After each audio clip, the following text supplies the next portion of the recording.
Hey everyone, today I'm going to show you how to get Robinhood Gold Card.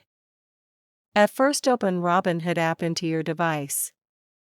Once you're in the home page, make sure you have verified your identity. Tap here on Complete Sign Up option. Once you click here, make sure you have given them all the information and they have verified your identity. Once verified, click on this card option, which is just on the left side of the profile. From this page you can read all the information. You can read all the benefits as well. After that, click on Reserve your spot in this option. Just click here, as you can see you're on the waiting list. It might take 1 or 2 weeks. They will get back to you to ask about your information. Make sure to fill out all those details. Once done, tap on Continue.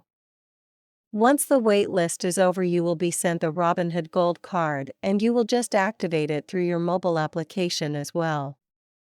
That was all. Thanks for watching.